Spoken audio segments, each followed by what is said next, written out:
Bismillahirrahmanirrahim. Assalamualaikum warahmatullahi wabarakatuh.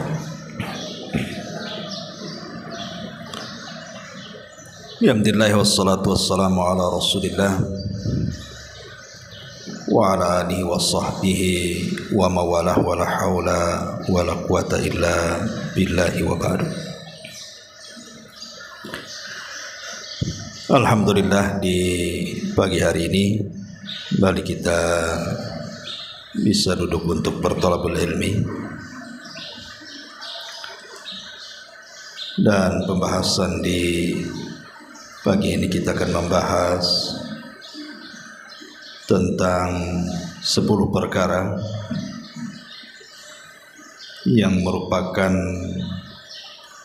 sebab terbesar dikabulkannya doa-doa kita.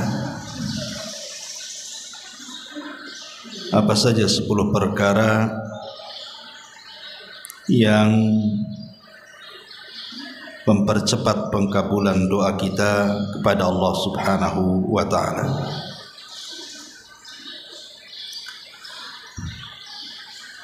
Ma'asyiral muslimat yang dimuliakan Allah Subhanahu wa ta'ala, sering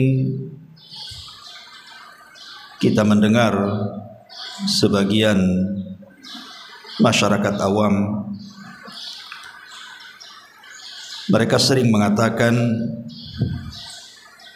saya sudah banyak berdoa dan berdoa, bahkan bertahun-tahun saya berdoa, tetapi tidak kunjung pula diijabah Allah Subhanahu wa ta'ala. Maka jawabannya adalah, boleh jadi tidak dikabulkan doa kita ini karena ada beberapa perkara. Yang pertama, memang kita ini adalah orang yang tidak berhak mendapatkan pengabulan doa.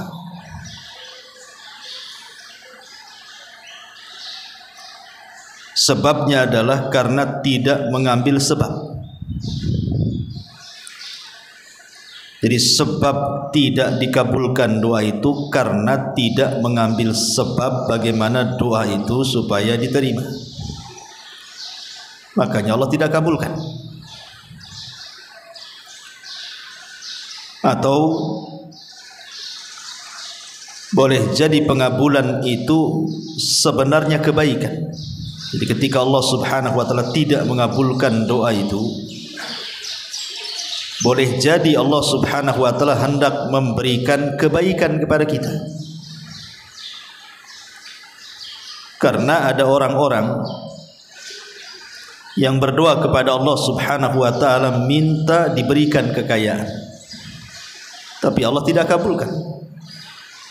Karena kalau seandainya dia dikayakan, boleh jadi dia makin jauh dari Allah. Karena ada orang-orang itu kalau dimiskinkan sementara dia kaya, dia makin kufur.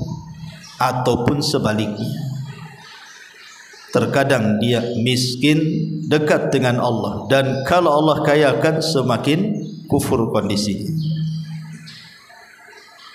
Jadi sebab tidak dikabulkan doa itu boleh jadi sebuah kebaikan bagi kita. Atau boleh jadi Allah Subhanahu wa ta'ala mengulur waktu, karena likulli syai'in ajal. Setiap segala sesuatu itu ada waktunya. Terkadang Allah Subhanahu wa ta'ala tidak tergesa-gesa untuk mengabulkan doa kita, tapi Allah berikan waktu, dan Allah Subhanahu wa ta'ala pasti akan kabulkan. Kapan waktunya terserah Allah. Atau boleh jadi Allah Subhanahu wa taala tidak kabulkan di dunia, tetapi Allah Subhanahu wa taala jadikan pengabulan doa itu dalam bentuk pahala yang disimpannya untuk kelak mengangkat derajat kita di surga, sehingga di dunia tidak dikabulkan. Sengaja Allah Subhanahu wa taala simpan sebagai pengangkat derajat kita di surga. Atau boleh jadi Allah Subhanahu wa taala tidak mengabulkan doa kita, bukan tidak dikabulkan permintaannya, tetapi Allah mengabulkan yang lainnya. Yang diminta lain, yang dikabulkan lain pula. Seperti contohnya, kalau di antara kita ada anak kita yang sakit, kemudian kita berdoa kepada Allah Subhanahu wa taala supaya anak kita sembuh. Bertahun-tahun kita ini berdoa supaya anak kita sembuh dari sakitnya, tapi tidak kunjung sembuh. Pertanyaannya, apakah doa kita tidak manfaat untuk anak kita? Kita katakan manfaat. Lah kan enggak sembuh-sembuh anaknya. Dari mana kemudian ada manfaatnya? Ya, bisa saja dia tidak sembuh tapi Allah tidak wafatkan. Boleh saja memang dia tidak disembuhkan tetapi Allah tidak wafatkan dia. Artinya pengabulannya dengan cara menghindarkan bala yang akan menimpa kita. Seperti orang yang meminta kepada Allah supaya usahanya dilancarkan, atau rizkinya diluaskan, atau urusannya dimudahkan. Dia sudah berusaha tuh mencari uang, mencari rizki dengan lelah letih, susah payah, peras keringat dan begitu seterusnya, tapi tetap saja penghasilannya seperti itu. Yang ngojek ke sana kemari ya gitu-gitu saja hasilnya. Jual es ke sana kemari ya segitu juga hasilnya. Apa kita katakan tidak manfaat doanya? Manfaat. Boleh jadi yang harusnya mungkin ketika dia bekerja itu dia kecelakaan, tabrak orang atau nabrak orang atau jatuh kalau dia tukang dari ketinggian.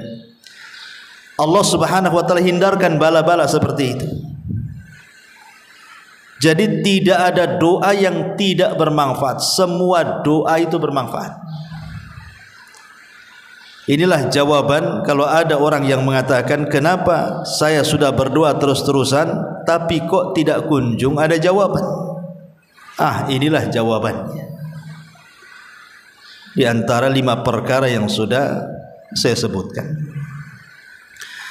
Ma'asyiral muslimat yang dimuliakan Allah Subhanahu wa taala. Nabi sallallahu alaihi wasallam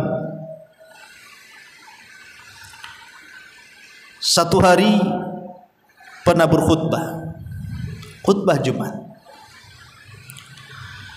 Tiba-tiba kemudian ketika Nabi SAW berkhutbah, datang orang Badui datang ke masjid. Sedang khutbah itu Rasul. Kemudian dia mengatakan, "Ya Rasulullah, ternak-ternak kami mati semuanya. Jalan-jalan kami terputus karena kekeringan sehingga belah-belah dan pecah-pecah. Kemudian ternak-ternak kami pun sudah mulai banyak yang mati karena kurang makanan. Berdoalah kepada Allah Subhanahu wa taala agar Allah menurunkan hujannya." Maka Nabi SAW di tengah-tengah khutbah itu langsung mengangkat kedua tangannya ke langit dan mengatakan, Allahumma aghithna, Allahumma aghithna. Ya Allah, berilah hujan kepada kami. Ya Allah, berilah hujan kepada kami. Dan riwayat Allahumma skina, Allahumma skina. Ya Allah, berilah hujan kepada kami. Lah perawi hadis ini Anas bin Malik radhiyallahu an menceritakan belum lagi Nabi SAW menurunkan kedua tangannya, tiba-tiba hujan deras, sak deras-deras, dan tidak berhenti selama 1 minggu. Apa yang terjadi? Kebanjiran di mana-mana. Sehingga Jumat berikutnya Arab Badui ini datang lagi mengeluh.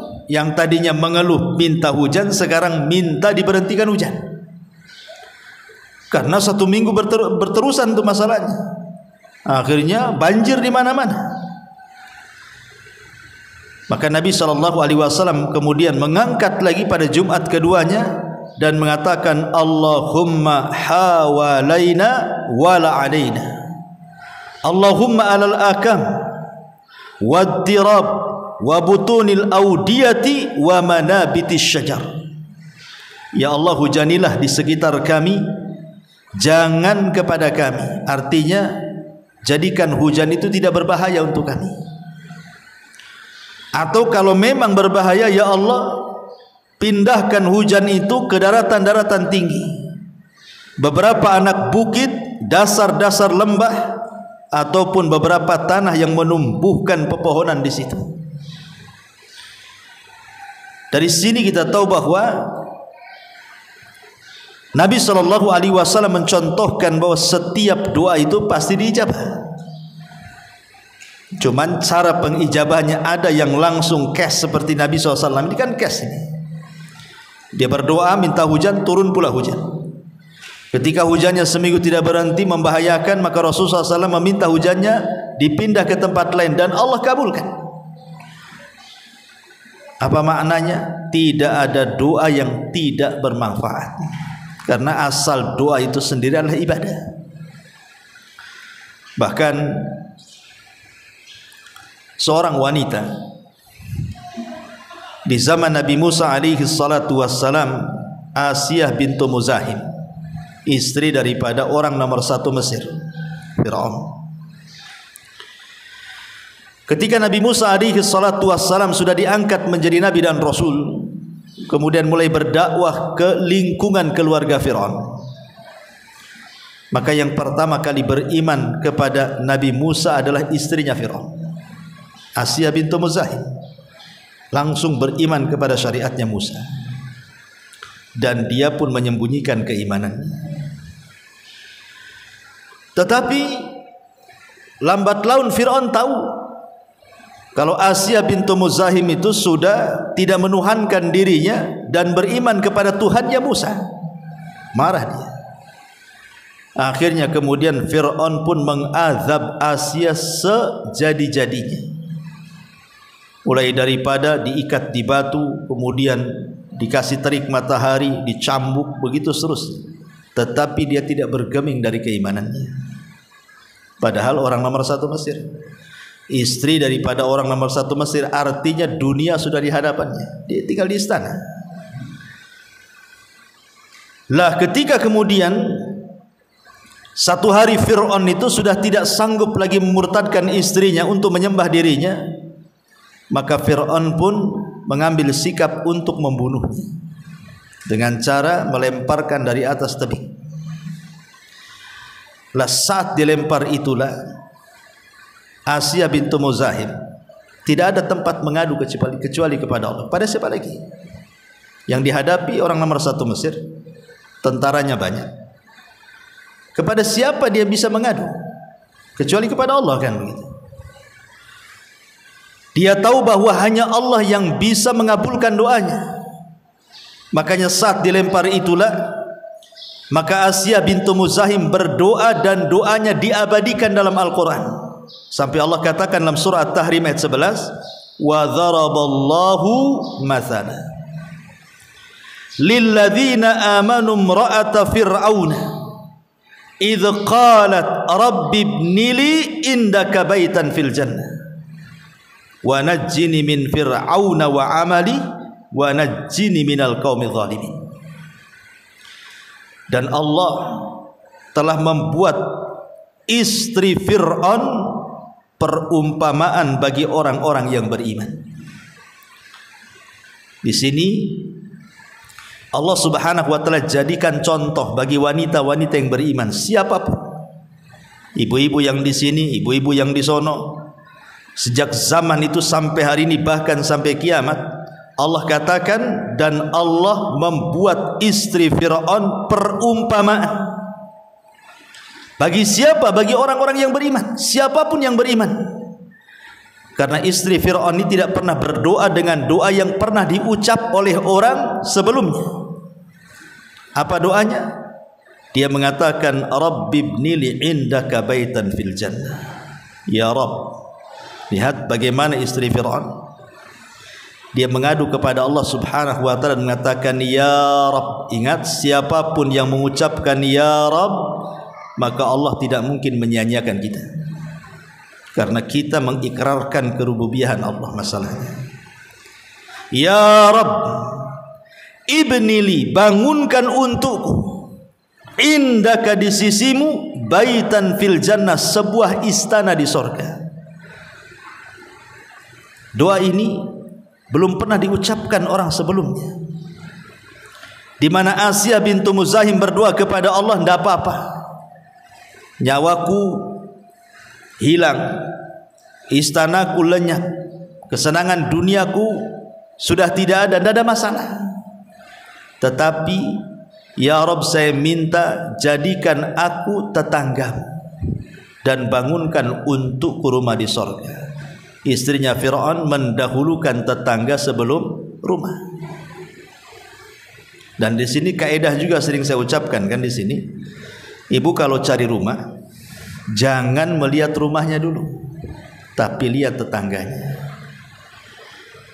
Ibu udah bosan nih di sini, mau pindah ke perumahan yang lain, jangan dilihat rumahnya dulu. Karena kebanyakan kita ini kalau cari rumah pasti rumahnya dulu kan dilihat. Bagus enggak? View-nya ada enggak? Pasumnya ada enggak? Jalannya lebar enggak? Bukan itu yang diajarkan Al-Quran.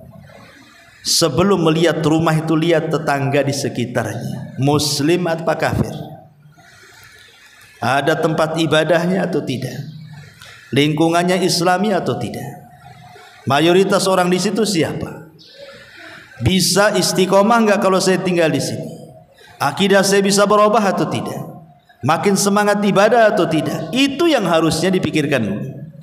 Kalau fasilitas mendekatkan diri kepada Allah sudah ada di perumahan itu, baru ibu koclok tuh, tinggal nyari rumahnya yang mana.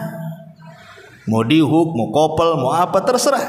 Makanya di sini istrinya Fir'aun mengajarkan satu doa, Rabbibnili indaka, ya Rabb, bangunkan untukku di sisimu. Maksudnya jadikan aku tetanggamu. Baru setelah itu baitan fil jannah, satu istana di sorga. Wa najjini min fir'auna wa amali, dan selamatkan aku dan si Fir'aun itu, dari si Fir'aun itu dan semua perbuatan kufurnya. Wa najjini minal qaumidz zalimin, dan selamatkan aku juga dari kaum yang zalim. Lihat di sini Al-Quran mengajarkan kepada kita, setiap manusia itu pasti ada masalah. Tidak mungkin tidak ada masalah. Sering saya katakan, masalah itu pasti akan ada dan silih berganti, bahkan terkadang beruntun. Namanya masalah. Lah istri Fir'aun ini kan jelas-jelas dia mendapatkan ujian yang luar biasa kan. Dia sudah tidak dapat fasilitas lagi, yang ada justru disiksa hanya karena dia mengatakan amantu bi rabbi Musa, aku beriman kepada Rabbnya Musa. Semua kenikmatan dunia ini putus. Padahal kalau seandainya istri Fir'aun itu diam-diam saja, tidak beriman kepada Nabi Musa, apapun dari dunia itu sudah ada di hadapan dia loh. Dia ratunya, mau apapun ada di depan dia. Mau dayang tinggal panggil, mau makan tinggal makan, mau minum tinggal minum. Apalagi yang kurang dari istri Fir'aun ini? Apalagi Fir'aun ini memang cinta dengan Asiyah bintu Muzahim, tetapi dia lebih mendahulukan keimanan dibandingkan nikmatnya dunia. Tapi syahidnya di sini, bagaimana istri Fir'aun mengajarkan kepada kita, jangan pernah mengadu kepada siapapun kecuali kepada Allah. Karena itulah sandaran kita dalam hidup kita. Ibu boleh bawa anak ke rumah sakit, tetapi sebelum ibu ini mengadu kepada dokter soal sakit anak ibu itu, adukan sakitnya dulu kepada Allah. Itu maksudnya. Ya. Kita punya anak sakit, ingin berobat, atau kita sedang sakit, ingin berobat. Lah sebelum kita minta supaya dokter mengobati kita, minta dulu kepada Allah. Maksudnya sandarkan dulu kepada Allah, baru kepada manusia. Karena dokter pun tidak memiliki kesembuhan di tangannya, dia kan hanya sebab saja, usaha. Buktinya dokter sakit saja dia diobati dengan dokter yang lainnya. Kenapa kalau dia seorang dokter, kalau dia sakit, kenapa tidak diobati sendiri? Bahkan terkadang seorang dokter itu sakit, dioperasi dokter lain, mati pula dia. Ya. Saya punya kawan itu seorang dokter, dioperasi, koma, mati. Padahal dokter itu diobati dokter lain, bukannya sembuh, malah mati. Artinya bahwa kesembuhan bukan di tangan dokter, kesembuhan itu di tangan Allah. Makanya sebelum menyandarkan sesuatu kepada manusia, sandarkan dulu kepada Allah. Lihat Asiyah bintu Muzahid, dia sandarkan kepada Allah, Rabbi ibnili indaka baitan fil jannah wa najjini min fir'auna wa amali wa najjini minal qaumidz zalimin. Karena begini,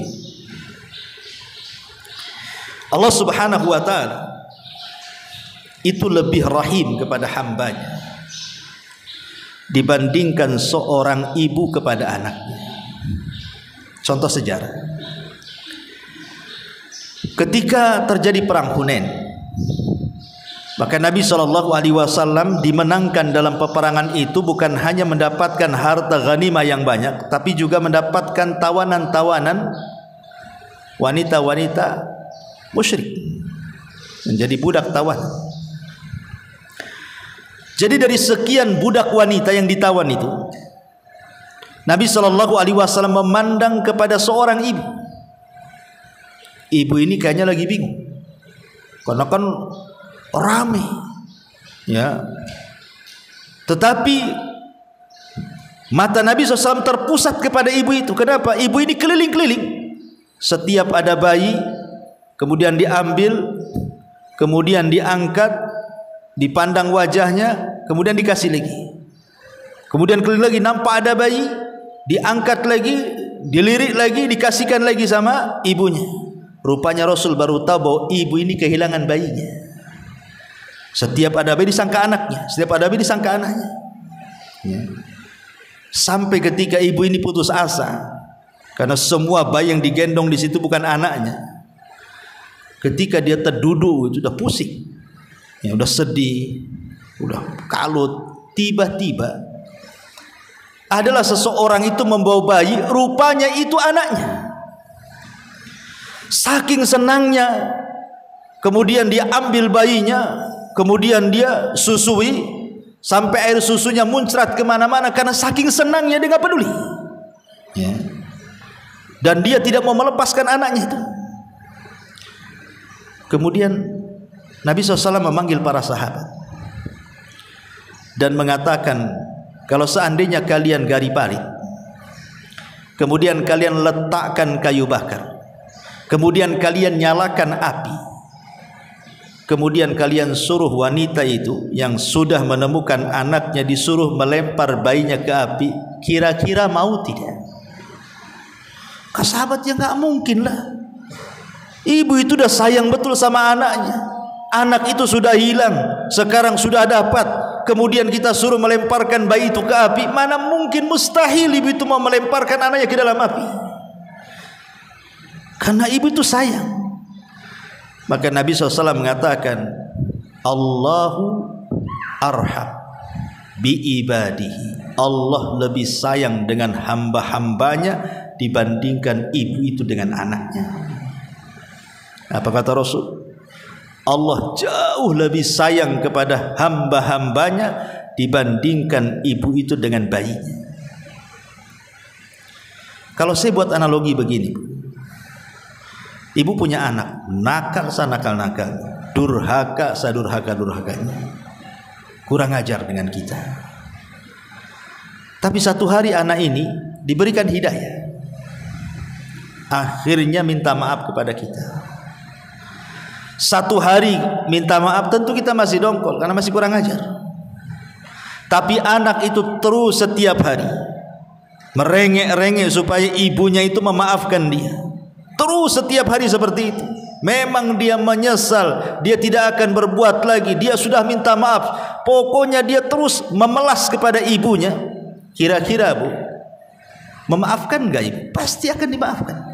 Tidak mungkin tidak dimaafkan. Anak senakal apapun, kalau sudah nampak baiknya, apalagi mau bertobat, apalagi terus setiap hari meminta maaf dan nampak kebaikannya, saya kira hati ibu akan luluh. Tidak mungkin gak luluh, pasti akan luluh, pasti akan memaafkannya. Boleh jadi akan merangkulnya lagi. Lah Allah subhanahu wa ta'ala jauh lebih memaafkan hamba-hambanya dibandingkan seorang ibu yang dirhakai anaknya kemudian minta maaf kepadanya. Allah lebih sayang dengan hamba-hambanya. Artinya kalau kita ada masalah kemudian mengadukan perkara kepada Allah subhanahu wa ta'ala, mustahil, Allah tidak mungkin tidak mengabulkan doa kita. Kalau kita ketuk terus. Makanya sering saya katakan, tidak ada yang mustahil bagi Allah. Kalau setiap hari di jam-jam mustajab doa kita terus mengetuk pintu langit agar Allah mengabulkan doa kita, yakin, husnudzon kepada Allah azza wa jalla, penuh dengan keyakinan, penuh dengan kerendahan, pasti Allah kabulkan. Rahasia ini yang terkadang luput kepada orang tua yang berputus asa dengan kenakalan anaknya. Ustaz, saya sudah tidak bisa lagi nasihati anak saya. Jangankan lagi suruh sholat, suruh baik saja susah. Saya sudah angkat tangan. Sebagian ibu yang lainnya, aduh, boro-boro katanya mau sholat, tidur aja anak saya itu. Kadang-kadang bertengkar pula dengan anak gara-gara disuruh sholat tak mau. Sekarang anak saya sudah besar, kita ini mau berperang pula sama anak gara-gara nyuruh sholat. Sebenarnya kuncinya supaya anak kita ini mudah untuk sholat itu salah satunya apa? Ketuk pintu langit. Ketuk pintu langit. Yang mengeraskan hati anak kita siapa? Allah. Yang melembutkannya juga Allah. Coba kalau seandainya kita ini punya anak sanakal-nakalnya, ibu setiap sepertiga malam berdoa, setiap malam, atau di waktu-waktu mustajab saat hujan turun, umpamanya, saat di antara adzan dan qomat, di hari Jumat setelah asar sebelum maghrib, terus seperti itu setiap hari pintu langit ibu ketuk, mustahil Allah tidak kabulkan. Karena Allah lebih sayang dengan hamba-hambanya dibandingkan seorang ibu dengan bayinya. Itu harus yakin itu. Ya. Ini yang kemudian luput. Kenapa? Tidak, doa itulah silahul mukmin kata Rasul. Senjata loh. Itu senjatanya. Kenapa nggak yakin? Karena orang ini kalau mengurus anaknya kemudian anaknya tidak sadar-sadar itu karena tidak pernah kita gunakan senjata ini sebenarnya. Senjata doa. Doa yang luar biasa yang Rasul katakan ad-du'a usilahul mu'min, karena tidak ada yang mustahil bagi Allah. Makanya Nabi Allah Zakaria itu kan sudah tua, kemudian istrinya pun sudah tua dan mandul. Artinya kan mustahil punya anak tuh. Kalau sudah tua otomatis menopause, sudah susah punya anak. Ditambah-tambah mandul lagi, sudah tua plus mandul. Artinya double gitu ya. Tidak mungkin wanita seperti ini punya anak, mustahil. Tetapi rupanya tidak ada yang mustahil bagi Allah. Dengan terus-terusan berdoa Zakaria di mihrabnya, apa yang terjadi? Allah kabulkan doanya. Akhirnya kemudian istrinya hamil melahirkan Yahya ibnu Zakaria. Dari sini ada kaidah yang kita anggap mustahil, tetapi bagi Allah itu mungkin. Yang kita anggap mustahil, bagi Allah itu semua bisa mungkin. maka jangan pernah meremehkan pengkabulan doa. Jangan pernah. Jangan pernah mengecilkan Allah. Jangan pernah mengecilkan Allah. Tetapi walaupun demikian, jangan pula kita melampau dalam berdoa. Oh, kalau gitu Allah, kita harus yakin Allah akan mengabulkan semuanya. Ya, selama doa kita ini tidak melampau dan tidak dilarang. Contoh ibu berdoa, ya Allah jadikan aku nabi, kan kurang ajar. Ya, nabi tidak ada lagi kecuali Nabi Muhammad. Karena Rasul mengatakan la nabiyya ba'di, tidak ada nabi sepeninggal. Atau umpamanya seorang wanita, ya Allah berikan suami 4, ya tidak bisa. Ya, seorang istri tidak boleh berpoligami kan itu. Nah, itu kan berlebihan namanya. Atau seorang suami, ya Allah carikan istri saya 20, kan berlebihan itu kan. Jadi nggak boleh, walaupun kita yakin Allah itu maha besar dan kita tidak boleh mengecilkan, tapi bukan berarti kita boleh meminta sesuatu yang diharamkan, tidak boleh. Tetapi kaedahnya jangan kecilkan Allah. Orang-orang yang suka mengecilkan Allah, itulah sebabnya dia tidak dikabulkan doanya, karena meremehkan Allah. Akhirnya dia lebih bersandar kepada manusia, kepada makhluk dibandingkan kepada Allah. Makanya kenapa ada sebagian peneliti kesehatan itu ketika membandingkan rumah sakit yang ada di Saudi dengan rumah sakit yang ada di negeri kita ini. Rumah sakit di negeri kita ini banyak pasien. Kadang oper, nggak ada tempat, nggak ada ruangan, nggak ada kamar. Kadang-kadang akhirnya di teras. Kadang ada yang nggak diterima, balik lagi. Saking banyaknya pasien, dokternya pula sedikit, ruangannya pula tak banyak gitu. Tapi di sana terbalik,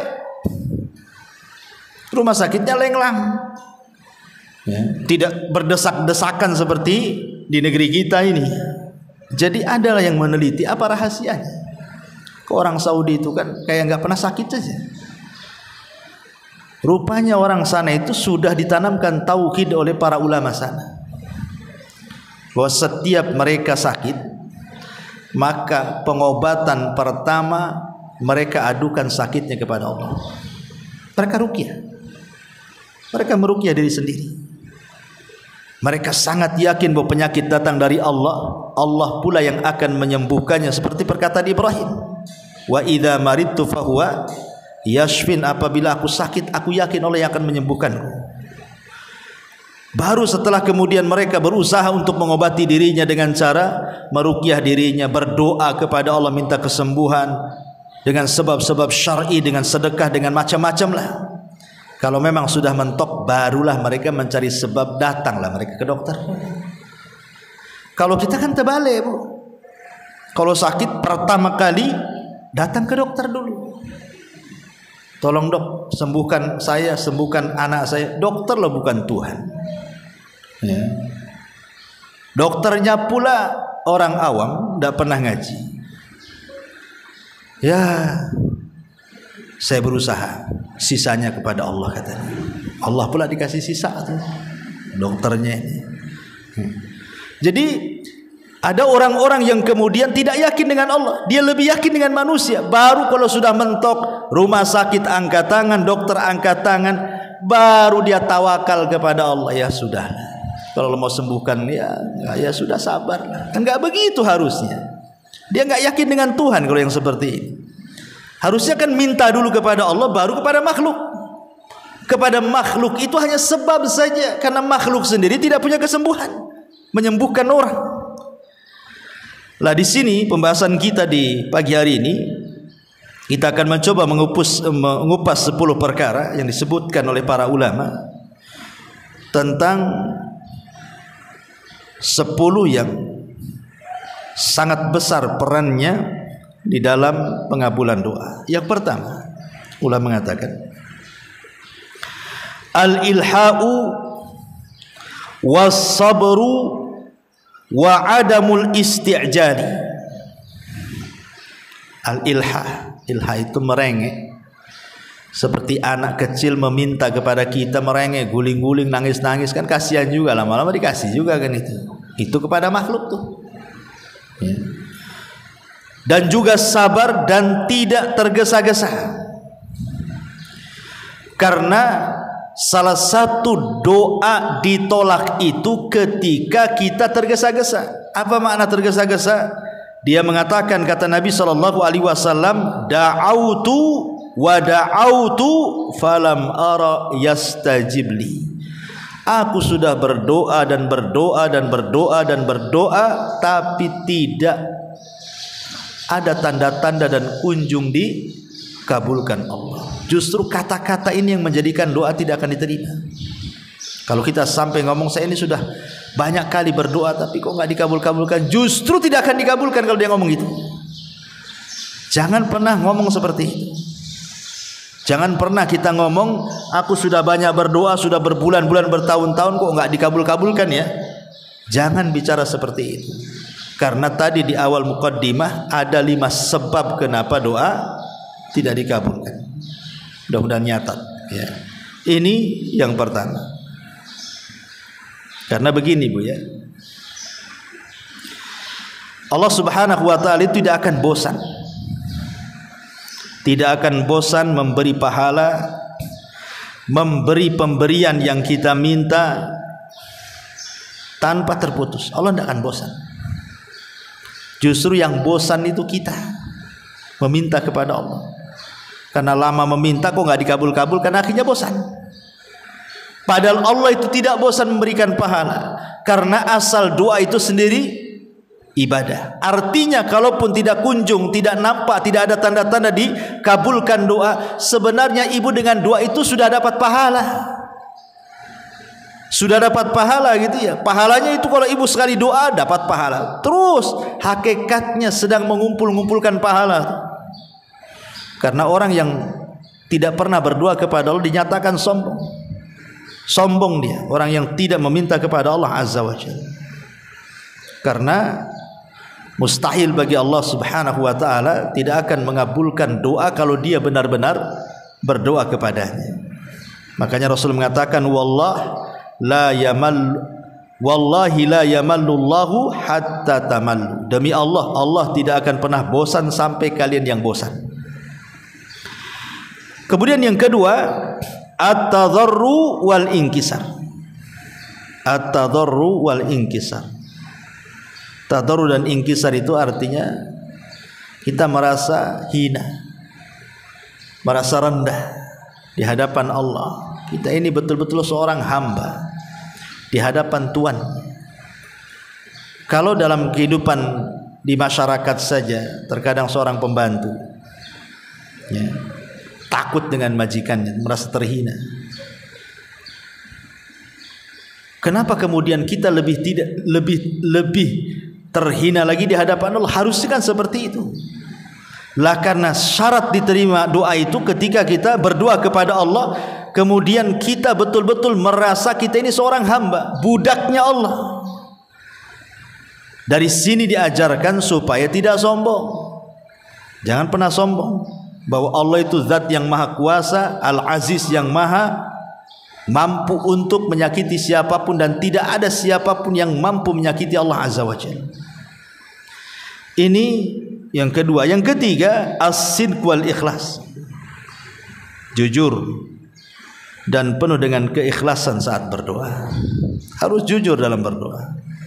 Kemukakan semuanya kepada Allah Azza wa Jalla. Enggak boleh ada yang disembunyikan. Pasti Allah Subhanahu wa ta'ala mendengar doa kita. Enggak mungkin enggak mendengar. Kemudian ikhlas. Ikhlas itu artinya betul-betul karena Allah berdoanya. Betul-betul karena Allah, bukan karena dunia, bukan karena orang lain. Makanya kenapa Allah mengatakan fad'ullaha mukhlishina lahuddin, berdoalah kepada Allah, mintalah kepada Allah dengan penuh keikhlasan. Karena begini, kalau kita lihat sejarahnya orang-orang musyrik di zaman dulu, ketika pasukan Abraha hendak menyerang Ka'bah, maka Abraha mengutus seorang utusan untuk menanyakan siapa pemimpin Arab. Maka orang-orang mengatakan Abdul Muthalib. Maka Abraha mengatakan, panggil Abdul Muthalib kemari. Maka Abdul Muthalib dipanggil. Kemudian terjadi dialog antara Abraha dengan Abdul Muthalib. Lah ketika itu pasukan Abraha mencuri 200 untanya Abdul Muthalib. Jadi Abraha ini membicarakan soal kedatangannya, ingin menghancurkan Ka'bah. Dia ingin lihat reaksi Abdul Muthalib selaku pemimpin Arab dan penjaga Ka'bah. Tetapi tidak ditanggapi oleh Abdul Muthalib. Seolah-olah tidak sayang dengan Ka'bah. Hancurkan aja lah, kan begitu maksudnya. Kenapa Abdul Muthalib seolah-olah tidak peduli dengan Ka'bah? Bukan tidak peduli dengan Ka'bah, tapi Abdul Muthalib ngomong dengan si Abraha ini, saya datang kemari menemuimu itu karena unta-unta saya dicuri kamu. Saya ingin mengambil 200 unta. Adapun urusan Ka'bah, kata Abdul Muthalib, itu urusan lain. Saya bukan pemilik Ka'bah. Saya ini pemilik unta, makanya saya cari unta. Adapun Ka'bah itu ada pemiliknya, Rabb yang akan melindunginya. Tuhan saya yang akan melindunginya, bukan saya. Makanya saya nggak peduli kau hancurkanlah sana. Karena Ka'bah itu ada pemiliknya. Kemudian Abraha pun memberikan 200 ekor unta. Abdul Muthalib pula pergi. Lah Abdul Muthalib pergi kemana? Rupanya dia pergi ke Ka'bah. Awalnya dia mengatakan kalau hancurkan Ka'bah, hancurkan aja lah kan itu. Tapi hatinya tidak demikian. Dia keluar berjumpa dengan Abraha, kemudian pergi menuju Ka'bah. Masuk dia ke dalam Ka'bah. Kemudian dia berdoa kepada Allah agar Allah melindungi Ka'bah yang dimuliakan itu. Dari sini lihat bagaimana kelakuan orang-orang musyrik Arab. Kalau sedang kepepet saja butuh Allah. Tapi ketika mereka senang, mereka pun mulai menyembah Lata, Uzza, Manat, Hubal dan sesembahan yang lainnya.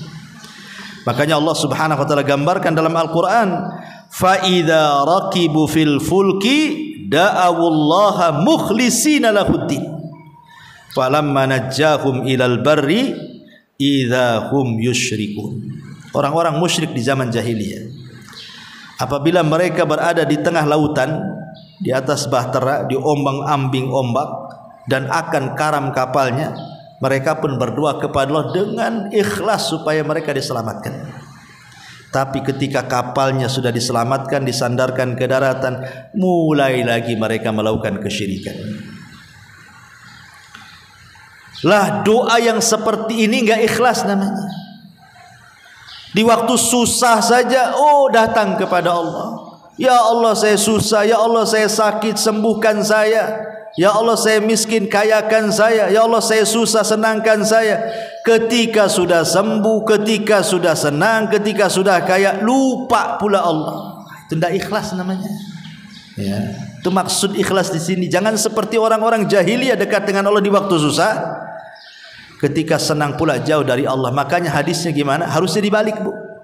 Ta'arraf ilallah firraha ya'rifka fisyiddah. Kenali Allah di waktu senang supaya Allah kenal di waktu sulit. Jangan dibalik. Kondisi kita ini dibalik. Kalau ibu datang ke rumah sakit, hampir semua lisan orang yang sakit itu, oh ada yang istighfar, ada yang zikir, ada yang macam-macam kan. Kita sering mendengar itu di rumah sakit tuh tasbihnya nggak lepas ya. Ada yang baca Quran, ada yang apa tuh di rumah sakit. Iya lagi sakit ya, coba keluar dari rumah sakit dah sembuh, dah lupa tuh zikir-zikir itu. Harusnya ketika senang itulah ingat Allah, sehingga ketika kita sulit Allah ingat kita. Nah itu namanya ikhlas. Ikhlas dalam berdoa ya.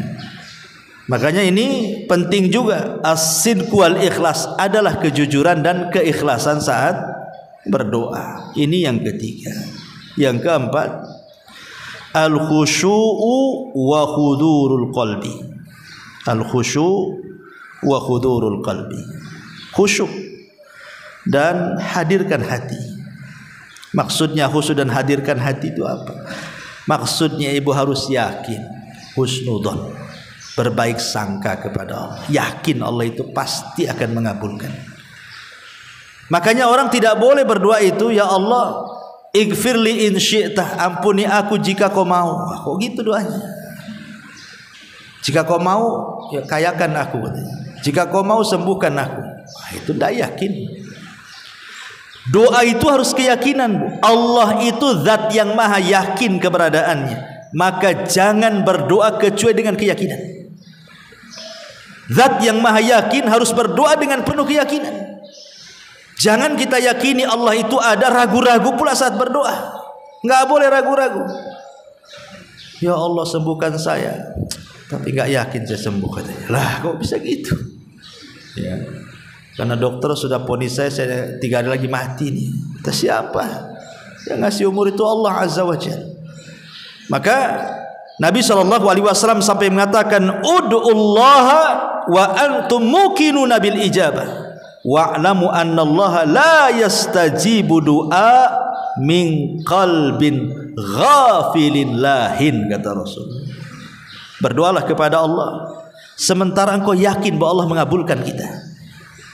Jangankan cerita doa, Bu.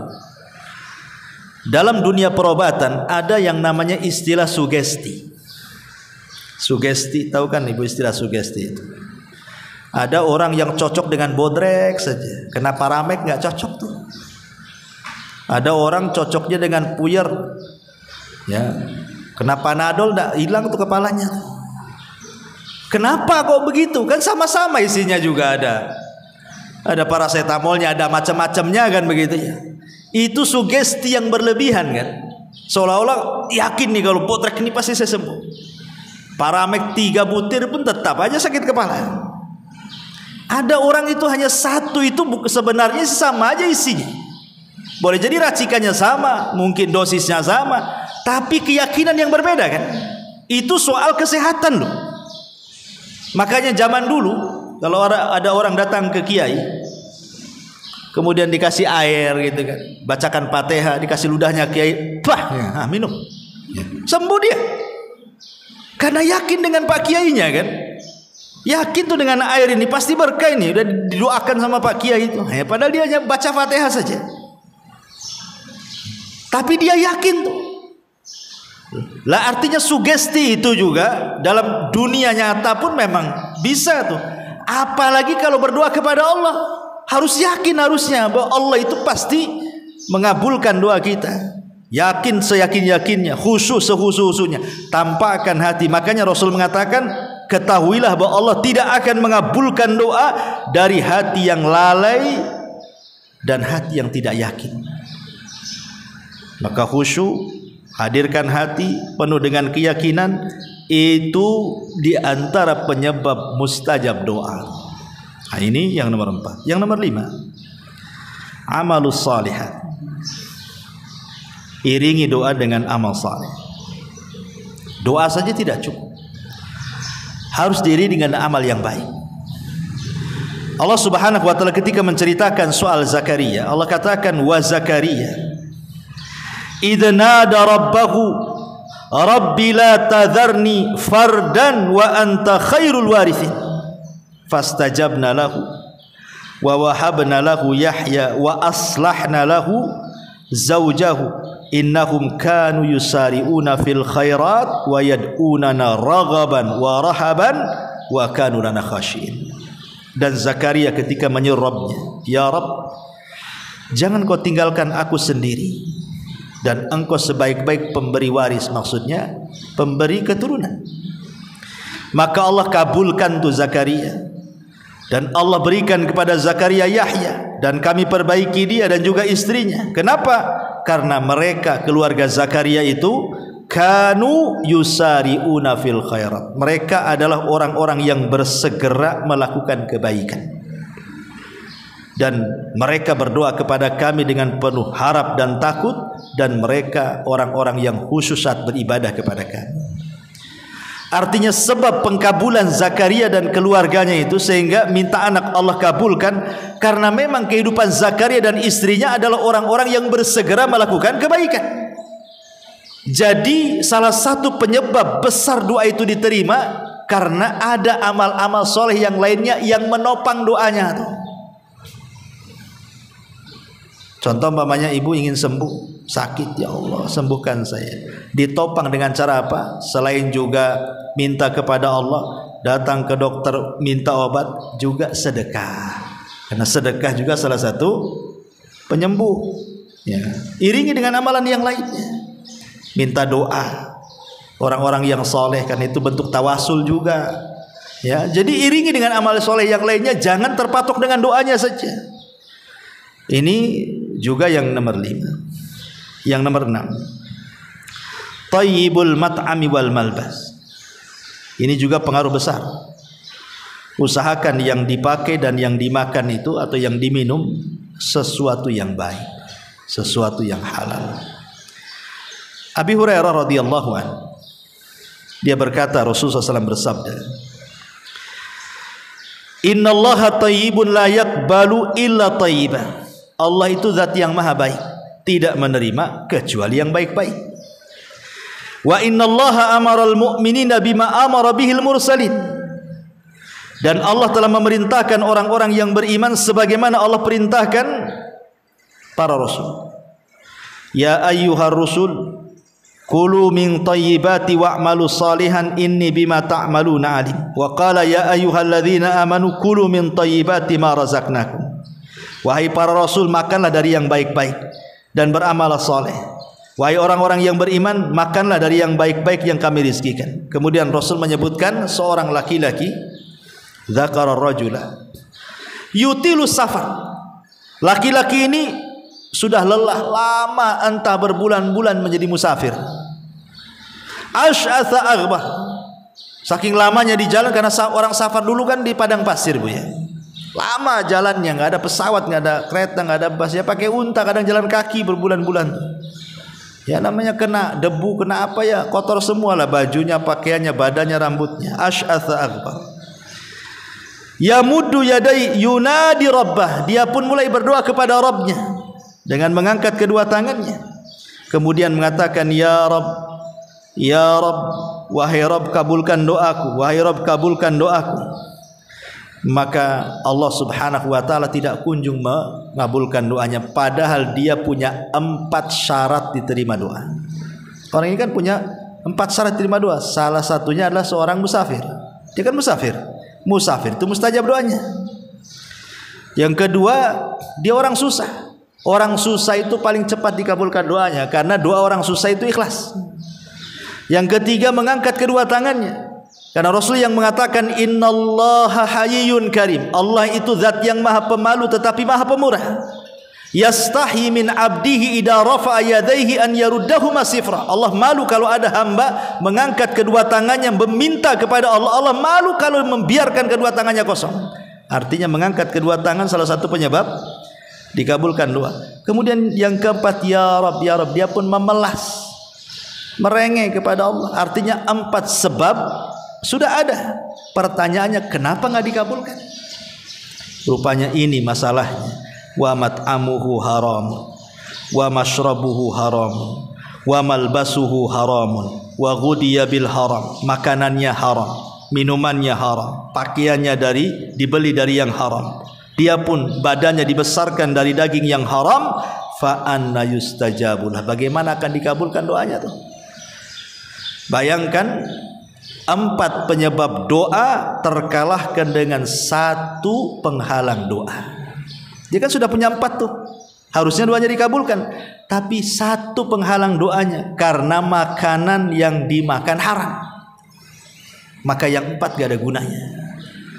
Nah, maka ini juga kenapa kemudian doa-doa kita tidak pernah dikabulkan. Boleh jadi salah satunya adalah faktor masalah makanan, ya, makanannya haram, tidak halal, dan begitu seterusnya. Yang nomor 7, at-taubatu wal istighfar.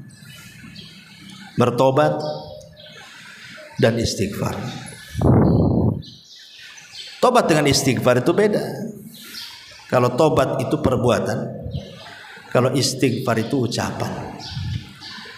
Dan ini harus digandengkan antara istighfar dan tobat itu. Orang kalau hanya istighfar saja tidak cukup. kalau dia tidak diiringi dengan perbuatan.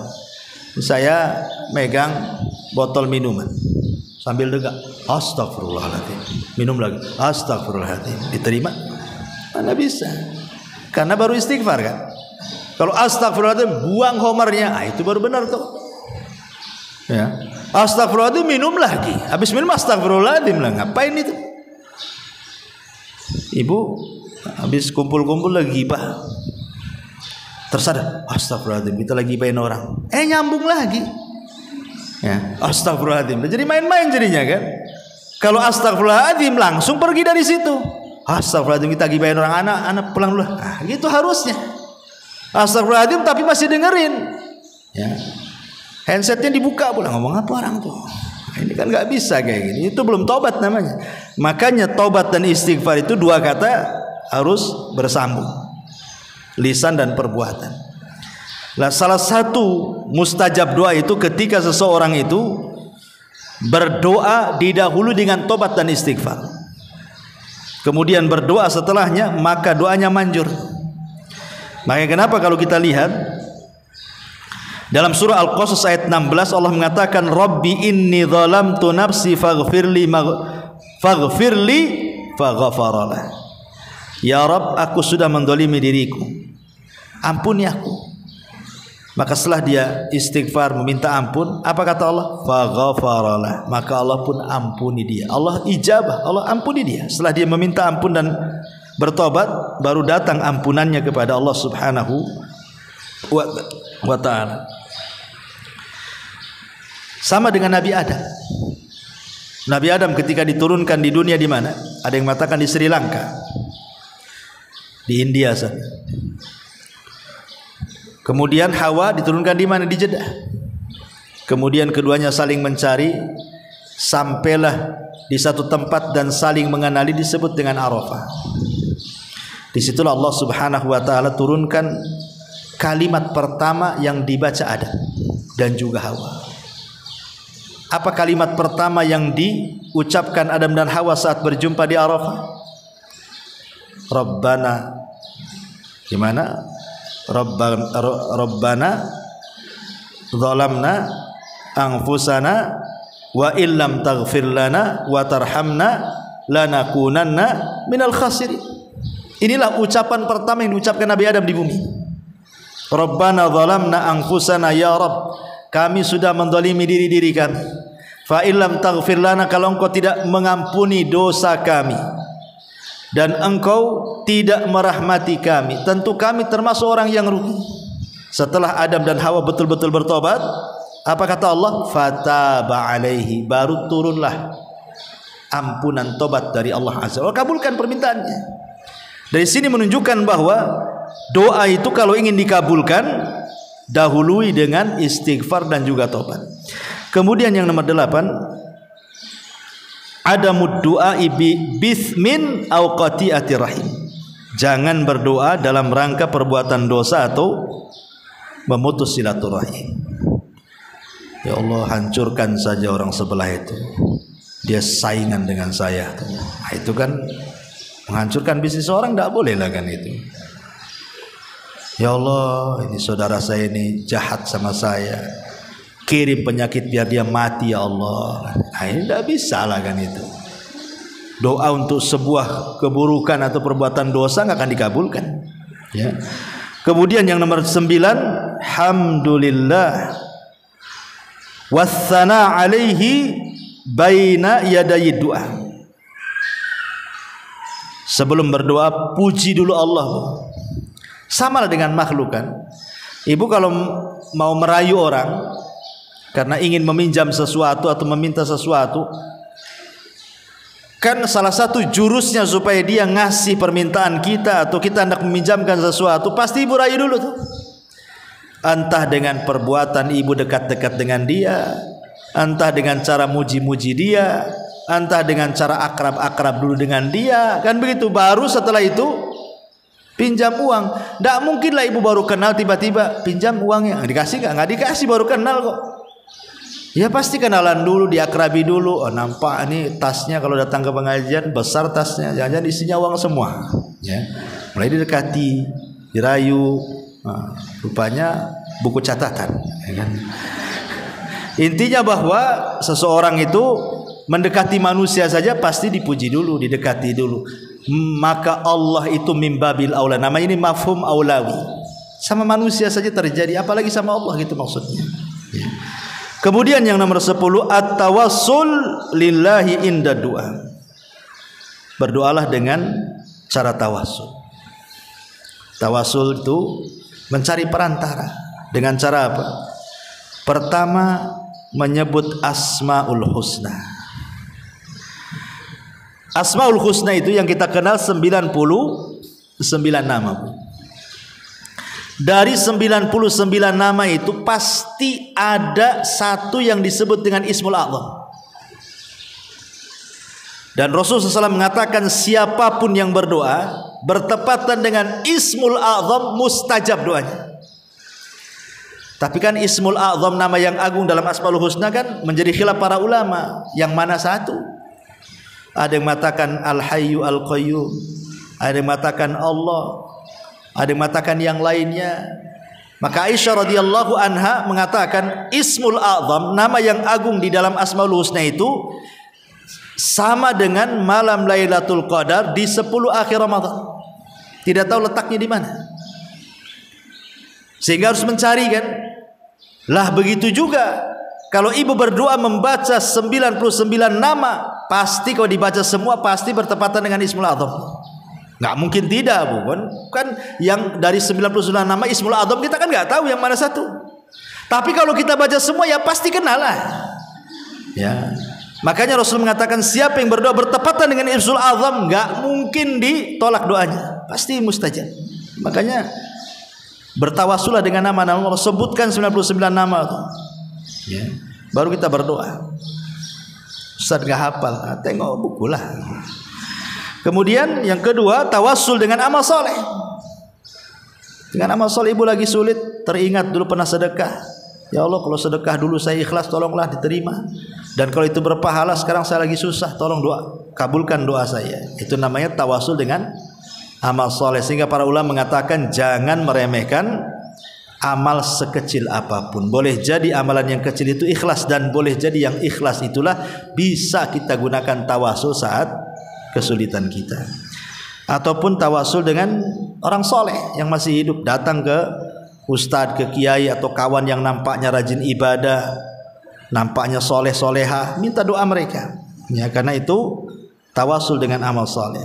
Kemudian yang terakhir sebagai tambahan, di antara penyebab mudahnya doa itu dikabulkan adalah berdoa fi auqatil ijabah, di waktu-waktu yang mudah dikabulkan, seperti sepertiga malam akhir, karena malaikat lagi turun, Allah juga turun. Minta kepada Allah di sepertiga malam akhir, atau hari Jumat setelah asar sampai maghrib, atau di antara adzan dan qomat, atau ketika ibu safar, atau ketika turun hujan. Ya, itu semua waktu-waktu mustajab doa. Ya, jadi itu juga sangat mempengaruhi, atau ketika di waktu sujud, ya, di waktu sujud.